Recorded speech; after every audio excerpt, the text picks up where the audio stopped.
할렐루야. 성경 1189장 장별로 알아가는 성경 이야기 진행을 맡고 있는 구재숙 목사입니다. 지난 시간에 이어서 전도서 함께 해보도록 하겠습니다. 전도서의 핵심 단어는 헛되다입니다. 핵심 구절은 1장 2절 전도자가 이르되 헛되고 헛되며 헛되고 헛되니 모든 것이 헛되도다. 그래서 헛되고 헛되며 헛되고 헛되니 모든 것이 헛되도다. 5번 2절에서 5번 헛되다. 지금 이렇게 전도자가 고백하고 있습니다. 핵심장은 1장 12절입니다. 전도서의 핵심 주제는 하나님을 떠난 이 세상 인생의 절대 허무와 하나님과의 관계 정립을 통한 이 인생의 절대 허무와 극복으로 각각 전도서의 시작과 끝부분에 위치하여 인생의 허무함을 실로 피 어린 육성으로 절규하며 유일한 길인 해위 여호와 하나님을 경외하는 신본주의적 삶을 권면하는 제12장 창조자 기억이죠. 동시에 핵심장으로 추천해야 될 것으로 보고 있습니다. 전도서 이해입니다. 전도서의 핵심이 되는 낱말, 헛됨, 즉 하나님을 떠나 행복을 추구하는 것이 전혀 허망하다는 것입니다. 전도자는 해 아래의 삶을 관망하고서 인간적인 관점에서 그 모든 것이 헛되다고 선언하고 있습니다. 하나님 자신이 아니고서는 권세나 인기, 명성, 쾌락 등 그 어느 것도 하나님이 인생 가운데 만들어 놓으신 그 공허함을 채울 수 없다는 것입니다. 그러나 일단 하나님의 관점에서 바라보게 되면 삶의 의미와 목적이 생기게 되어지는데 솔로몬은 먹고 마시며 기뻐하며 선을 행하고 낙을 누리고 하나님을 경외하고 하나님의 계명을 지키라고 외치고 있습니다. 인간의 삶이 바로 하나님이 날마다 주시는 선물임을 깨닫게 되면 허무와 절망은 사라져 버리고 전도자로 번역된 히브리어 코엘렛은 아주 드문 용어로 전도서에서 나타납니다. 이것은 회중을 소집하다, 화합하다라는 뜻의 히브리어 카알에서 파생된 낱말로서 회중에게 말하는 자, 즉 설교자라는 의미를 가지고 있습니다. 주제입니다.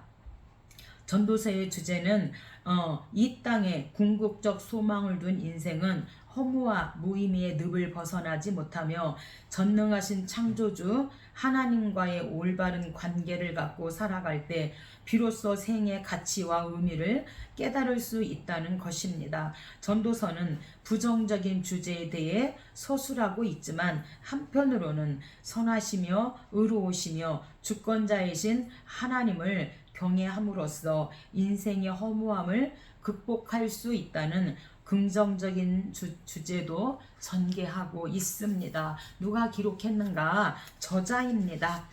저자는 솔로몬입니다. 본서 자체의 증언상 저자는 다윗의 아들이요 예루살렘에서 이스라엘의 왕이 된 자이다. 1장 12절이죠. 그리고 12절에서 2장 6절에 묘사한 이 많은 지혜의 부와 권력과 향락을 체험해 본 인물은 솔로몬밖에 없다는 것입니다. 그렇다면 이에 해당하는 인물은 솔로몬 왕밖에 적격자가 없고 따라서 유대 전승과 초대 교회에서는 전통적으로 솔로몬의 저작으로 보고 있습니다. 언제 기록했는가? 기록 연대입니다. BC 940년경 유대 전승에 의하면 본서는 솔로몬 말년경에 기록되었다고 합니다. 그렇다면 이때는 솔로몬의 명성과 왕국은 쇠퇴할 무렵이었고 솔로몬 자신은 육신의 향락과 우상 숭배에 빠져 인생의 후반부를 낭비해버린 후회와 반성의 때이기도 합니다. 왜 기록했는가? 기록 목적입니다.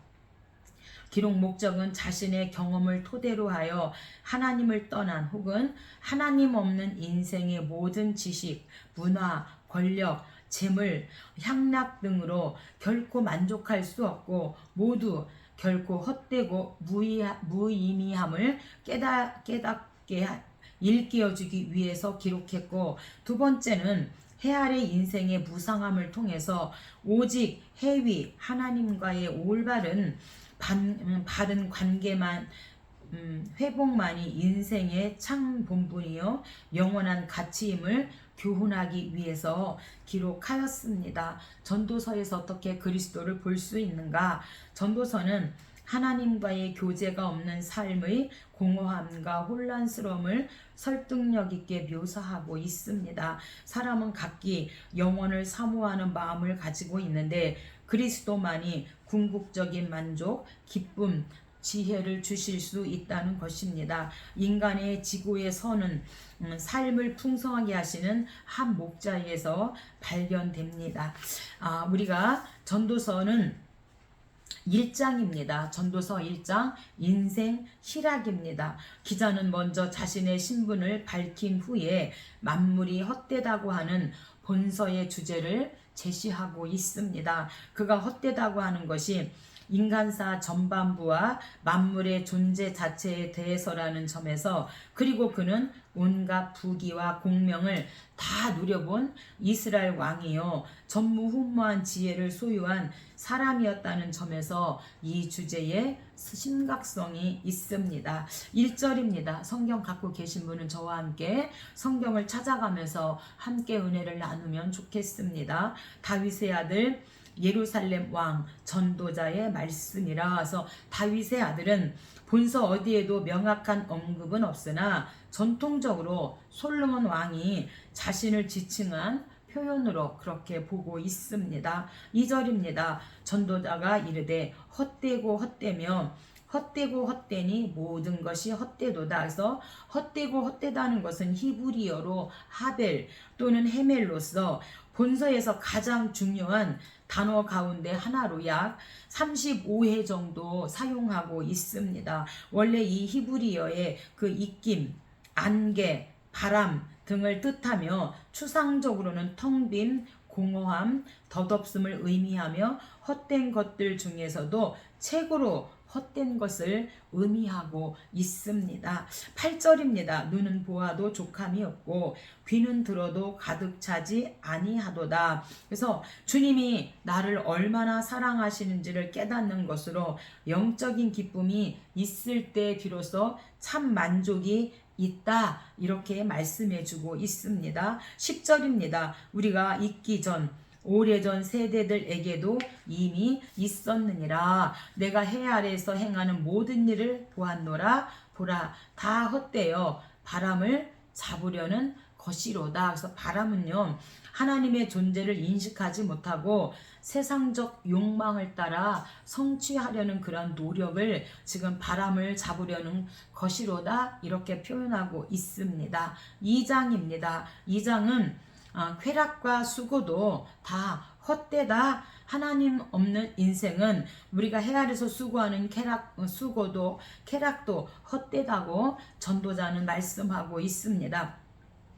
전도자는 쾌락을 즐겨 보았고 부귀도 누려 보았습니다. 하지만 그런 것들이 허무한 마음을 채워주지 못한다는 것입니다. 또한 자랑스럽게 여겼던 지혜를 소유한 자신도 죽으면 한 줌 흙으로 돌아가야 한다는 사실이 허무하다, 이렇게 말씀하고 헛되다고 말씀하고 있습니다. 그래서 얻는 결론이 바로 하나님을 인정하고 그분 안에서 경건한 삶을 살아가는 데에 만족이 있다는 사실을 말씀해 주고 있습니다. 1절입니다. 나는 내 마음에 이르기를 너는 낙을 누리라 하였으나 보라, 이것도 헛되도다. 웃음에 관하여 말하여 이르기를 그것은 미친 것이라 하였고 희락에 대하여 이르기를 이것이 무슨 소용이 있는가 하였노라. 나의 사업을 크게 하였노라. 남녀 노비들도 사기도 하였고 은금과 왕들이 소유한 보배와 여러 지방의 보배를 나를 위하여 쌓고 처첩들을 많이 두었노라. 이같이 창성하여 나보다 먼저 예루살렘에 있던 모든 자들보다 더 창성하니 내 지혜도 여전하도다. 무엇이든지 내 눈이 원하는 것은 내가 금하지 아니하며 무엇이든지 내 마음이 즐거워하는 것을 내가 다 막지 아니하였으니 내가 수고한 모든 것이 다 헛되어 바람을 잡는 것이며 해 아래서 무익한 것이로다. 모든 것을 다 가져보고 이제 해 아래서 수고한 그 모든 것 역시도 헛되다. 이렇게 지금 전도자는 말하고 있습니다. 하나님 없는 것은 다 헛되다. 이렇게 말하고 있습니다. 18절 내가 해 아래에서 한 모든 수고를 미워하였노니 이는 내 뒤를 이을 이에게 남겨주게 되니라. 그래서 그 또한 헛되다. 지금 이렇게 전도자는 말하고 있습니다. 남겨주게는 자에게 29절 그 사람이 지혜자일지 우매자일지야 누가 알랴마는 내가 해 아래에서 내 지혜를 다하여 수고한 모든 결과를 그가 다 관리하리니 이것도 헛되도다. 그래서 하나님 없이 이제 모든 것을 다 가졌다 할지라도 하나님 없이 하는 수고와 쾌락은 다 헛되다. 이렇게 전도자는 말하고 있습니다. 3장입니다. 3장은 하나님의 때입니다. 전도자는 범사에 귀환이 있고 모든 목적이 이루어질 때가 있음을 역설하고 있습니다. 이 깨달음은 오직 하나님의 주권 앞에 순종하도록 만들고 그럴 때 모든 일들이 의미가 있고 참된 만족과 기쁨을 찾게 된다는 것입니다. 또한 세상의 불의가 창궐하는 일로 인해서도 좌절하지 않게 되고 주권자께서 공의로 모든 세상을 심판하실 것이기 때문에 하나님의 때가 반드시 있다는 것이죠. 1절입니다. 범사에 기한이 있고 천하 만사가 다 때가 있나니 날 때가 있고 죽을 때가 있으며 심을 때가 있고 심은 것을 뽑을 때가 있으며 죽일 때가 있고 치료할 때가 있으며 헐 때가 있고 세울 때가 있으며 울 때가 있고 웃을 때가 있으며 슬퍼할 때가 있고 춤출 때가 있으며 하나님이 모든 것을 지으시되 때를 따라 아름답게 하셨고 또 사람들에게 영원을 사모하는 마음을 주셨느니라. 해서 영원을 사모하는 마음은요 최초의 사람인 아담에게 아담은 영원한 존재이신 하나님의 형상을 따라 창조되었기 때문에 잠재적으로 영생을 소유하고 있었습니다. 그러나 범죄로 말미암아 그와 모든 후손에게는 죽음이 선고되었습니다. 이후부터 모든 사람은 영원을 사모하는 그런 마음을 갖게 되어진 것이죠. 하지만 하나님의 은혜로 예수 그리스도를 믿는 사람들에게는 제한적으로 영생을 얻게 된다. 그래서 사도행전 16장에 주 예수를 믿으라. 그리하면 너와 내 집이 구원을 얻으리라. 이렇게 말씀하고 있습니다. 예수를 믿음으로 말미암아 제한적으로 우리가 영생을 얻게 되어지는 것. 아멘. 주님을 찬양합니다. 22절입니다. 그러므로 사람이 자기 일에 즐거워하는 것보다 더 나은 것이 없음을 보았나니. 그래서 자기 일을 즐거움으로 하는 게 가장 큰 축복이다. 이렇게 하나님의 때에 대해서 말씀하고 있습니다. 4장입니다. 4장은 삼겹줄입니다. 그래서 친구에 대해서 말씀하고 있습니다. 전도자의 허무 의식을 더욱 부추긴 것은 바로 이 세상에 만연해 있는 억울한 사연들과 부조리입니다. 소외 계층들, 외로운 자들 등이 대표적인 사례입니다. 어떤 사람은 비천한 신분을 극복하여 왕의 자리에까지 올라 만백성 위에 군림하기도 했지만 전도자의 눈에는 그의 일생 역시 허무할 뿐이다. 이렇게 말씀하고 있습니다. 9절입니다. 두 사람이 한 사람보다 나음은 그들이 수고함으로 좋은 상을 얻을 것이니라. 그래서 좋은 상을 얻는다는 것은 협력하여 일을 효과적으로 함으로써 성공을 거둔다는 의미를 가지고 있습니다. 10절입니다. 혹시 그들이 넘어지면 하나가 그 동물을 붙들어 일으키려니와 또 두 사람이 함께 누우면 따뜻하려니와 한 사람이 패하겠거니와 한 사람이면 패하겠거니와 두 사람이면 맞설 수 있나니 세 겹줄은 쉽게 끊어지지 아니하느니라. 그래서 세 겹줄에 대해서 말씀하고, 참다운 친구란 온 세상이 나를 떠날 때 나를 찾아온 그 사람이 참다운 친구이다. 그래서 한 줄보다는 두 겹줄, 두 겹줄보다는 세 겹줄은 끊어지지 않는다. 이렇게 말하고 있습니다. 그래서 우리가 음식 안 먹으면 우리가 죽는 것처럼 음식과 같은 친구, 또 약 안 먹으면 우리가 죽잖아요. 그래서 약과 같은 친구, 항상 이렇게 함께하는 그 친구들이 좋은 친구다. 이렇게 말씀하고 있습니다. 우리가 욥기 4장에 보면 욥이 이제 정말 욥의 가정에 재난이 닥쳤다는 소리를 듣고 세 명의 친구들이 찾아와서 7일 동안 함께 하잖아요. 그래서 그런 친구가 삼겹줄이다. 지금 이렇게 4장에서 말씀하고 있습니다. 5장입니다. 수고 통한 낙입니다. 진지하지 못한 예배와 성급한 맹세를 책망하고 하나님을 올바르게 섬길 것을 번고하고 있습니다. 또한 재물을 탐하는 것이 얼마나 헛된 일인지를 지적하고 하나님께로부터 받은 은총에 자족하며 맡은 바 사명에 충실한 것이 바로 복된 삶이라고 전도자는 말씀하고 있습니다. 18절입니다. 사람이 하나님께서 그에게 주신 바 그 일평생에 먹고 마시며 모든 수고 중에서 낙을 보는 것이 선하고 아름다움을 내가 보았나니 그것이 그의 몫이로다. 제 몫을 받아 수고함으로 즐거워하게 하신 것은 하나님의 선물이다. 그래서 수고를 통한 낙을 누리는 것이 하나님의 선물이라고 전도자는 말씀합니다. 6장입니다. 헛됨인데 누리지 못하는 거, 아무리 많은 재산을 가지고 있다 할지라도 누리지 못하다면 그건 역시 헛되다. 이렇게 말씀하고 있습니다. 전도자는 인간의 행복과 만족이 외적인 번영과 성공 여부에 의해 결정되는 것이 아님을 강조하고 있습니다. 높은 지위와 풍부한 재물을 얻었다고 해도 염려와 불안이 끊이지 않는다면 그는 낙태한 자만도 못하다. 또한 100 자녀를 낳고 1000년의 갑절을 산다고 해도 낙을 누리지 못한다면 그 역시 낙태된 자만도 못하다. 지금 이렇게 말씀하고 있습니다. 2절입니다. 어떤 사람은 그의 영혼이 바라는 모든 소원에 부족함이 없어 재물과 부요와 존귀를 하나님께 받았으나 하나님께서 그가 그것을 누리도록 허락하지 아니하셨으므로 다른 사람이 누리나니 이것도 헛되어 악한 병이로다.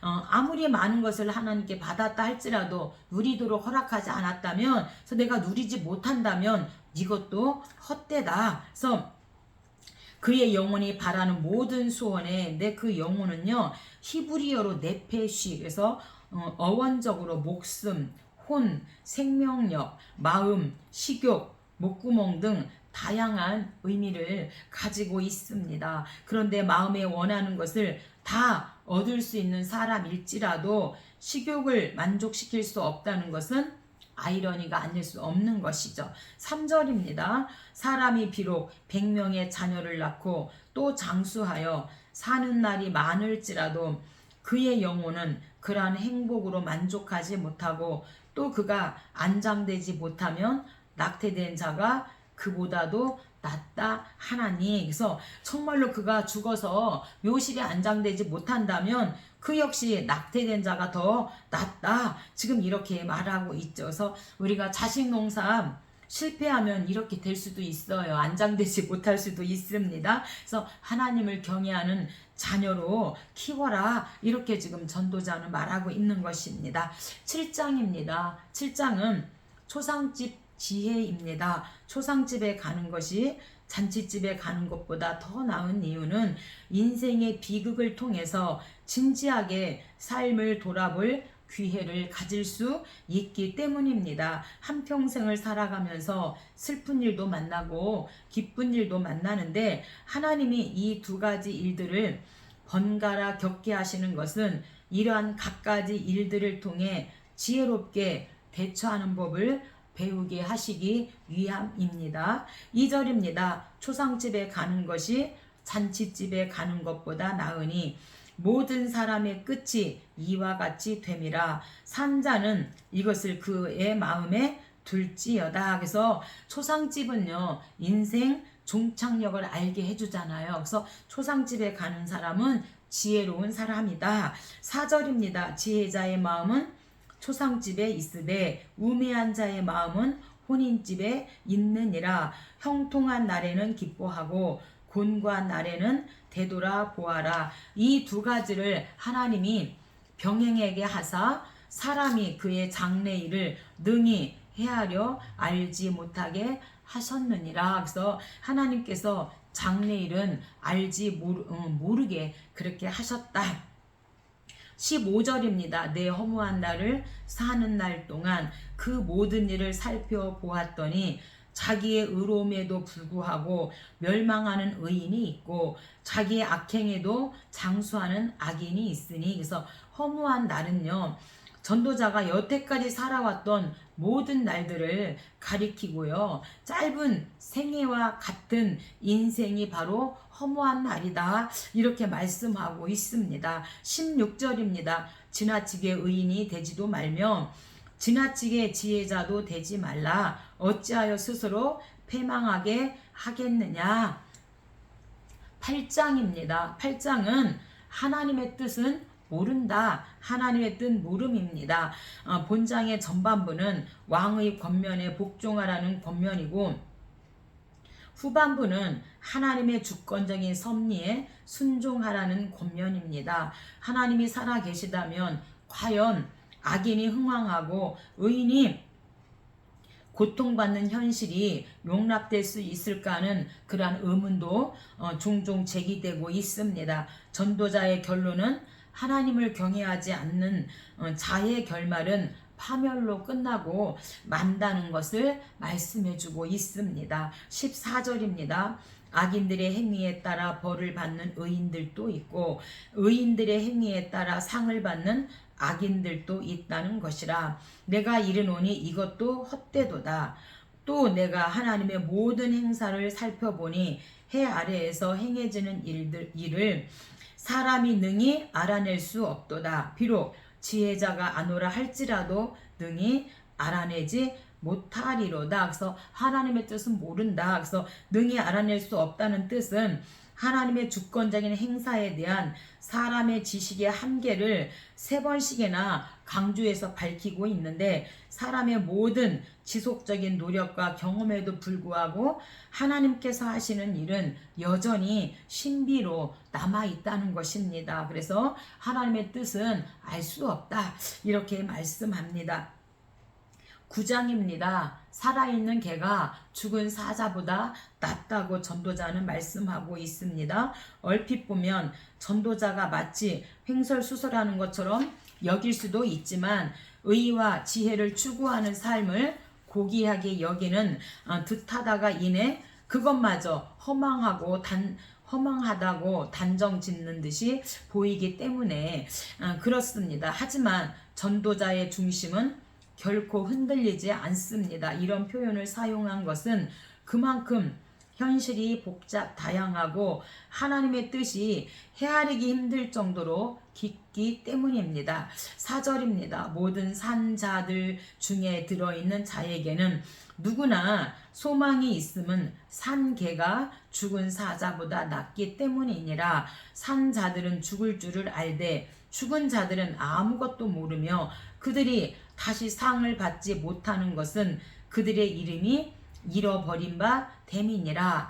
해 아래에서 행하는 모든 일 중에서 그들에게 돌아갈 몫은 영원히 없느니라. 그래서 아무리 밀림의 왕 사자라도 죽은 사자는 이름이 잊혀져요. 하지만 정말 보잘것없는 개는요, 살아있기 때문에 오히려 밀림의 왕인 사자보다도 살아있는 개가 더 낫다. 이렇게 전도자는 말씀합니다. 10장입니다. 10장은 지혜자와 우매자에 대해서 말씀하고 있습니다. 모든 것이 헛되다는 전제하에 세상에서 일어나는 모든 일들을 무의미하고 허무한 것으로 묘사했던 전도자였지만 사실 그의 본심은 진정 가치 있고 옳은 일이 무엇인지를 밝혀내는 데 있습니다. 그러므로 전도자는 지혜자와 우매자를 분명히 대조시켜서 그들이 결말이 정반대로 나타난다는 사실을 강조하고 있습니다. 3절입니다. 우매자는 길을 갈 때에도 지혜가 부족하여 각 사람에게 자기가 우매함을 말하느니라. 지혜자의 입의 말들은 은혜로우나 우매자의 입술은 자기를 삼키나니 그의 입의 말들은 우매요 그의 입의 결말들은 심히 미친 것이니라. 그래서 우리가 은혜롭게 말하는 것이 능력인 줄 믿습니다. 마지막 11장입니다. 11장은요 식물 선행입니다. 여기서 현재의 삶에 최선을 다하라는 권면이 담겨 있습니다. 세상사는 참으로 복잡 다양하고 인간의 판단력으로는 한치 앞을 내다볼 수 없습니다. 그렇지만 인생을 아무런 목적 없이 살아서는 안 되죠. 근심과 좌절 속에서 방황해서도 안 된다고 전도자는 말하고 있습니다. 왜냐하면 천지 만물을 주관하시는 하나님이 살아계시기 때문이죠. 1절입니다. 너는 내 떡을 물 위에 던지라. 여러 날 후에 도로 찾으리라. 7에게나 8에게 나눠 줄지니라. 무슨 재앙이 땅에 임할는지 내가 알지 못함이니라. 그래서 식물 선행 또는 떡 선행인데 내 떡을 물 위에 던지라는 거예요. 그래서 해상 무역을 통해서 이윤을 얻는 사람들과 같이 모험적이 되라는 의미로 이해되고 있지만 일부 학자는 물질을 남에게 후하게 나눠주라는 의미로 해석하기도 합니다. 그래서 선행을 베풀면 여러 날 후에 도로 찾게 될 것이다. 그러니 선행을 떡을 가지고 식물을 가지고 선행을 하라. 12장입니다. 마지막이죠. 창조자 기억입니다. 전도자는 창조자를 기억하고 경외하며 그분의 명령을 지키라고 말씀합니다. 그래야 인생의 허무에서 벗어날 수 있으며 심판에서 살아남을 수 있다는 겁니다. 전도자는 젊은 시절부터 창조주를 기억하라고 권면하고 그 이유는 짧은 인생을 조금이라도 더 값지고 보람되게 보내는 것이 낫고 또한 인생의 종말이 언제 올지 모르기 때문에 창조자를 기억하라고 말씀하고 있습니다. 1절입니다. 너는 청년의 때에 너의 창조주를 기억하라. 곧 곤고한 날이 이르기 전에 나는 아무 낙이 없다고 할 해들이 가깝기 전에 해와 빛과 달과 별들이 어둡기 전에 비 뒤에 구름이 다시 일어나기 전에 그리하라. 그래서 하나님을 만난 사람들이 쓰임을 받게 되어지죠. 그래서 하나님을 만난 사람은 사고가 바뀌고 자녀들 속속에도 그 자녀들 하나님 만나면 새 사람 됩니다. 그래서 청년의 때에 너의 창조자를 기억하라고 지금 이렇게 말하고 있죠. 8절입니다. 전도자가 이르되 헛되고 헛되도다. 모든 것이 헛되도다. 일의 결국을 다 들었으니 하나님을 경외하고 그의 명령을 지킬지어다. 이것이 모든 사람의 본분이니라. 그래서 하나님을 경외한다는 것은 경외의 대상이 하나님이 될 때에는 두려운 마음으로 하나님을 섬긴다는 것을 의미하고 있고요. 구약에서는 여호와를 경외하는 것은 진실한 신앙의 표시였습니다. 그것은 악을 미워하는 것이고 하나님의 계명을 지키는 것이며 하나님을 기쁘시게 하는 표시였으며 지혜의 근본이기도 했습니다. 그래서 전도자는 모든 것이 헛되다 이렇게 말하고 12장에서 이제 마지막 때에 청년의 때에 창조자 하나님을 기억하라고 이렇게 말씀하면서 하나님이 아니고서는 권세나 어떤 인기나 명성이나 쾌락이나 그 어느 것도 하나님이 그 인생 가운데 만들어 놓으신 그 공허함을 하나님 없으면 하나님 없이는 그 공허함을 채울 수 없다 이렇게 말하고 결론적으로 모든 것이 헛되니 이제 창조자를 기억하라 이렇게 말씀하고 있습니다. 오늘 저와 여러분 정말 이제 창조자를 기억하고 언제나 그 하나님과 함께 동행하는 저와 여러분 되었으면 좋겠습니다. 감사합니다.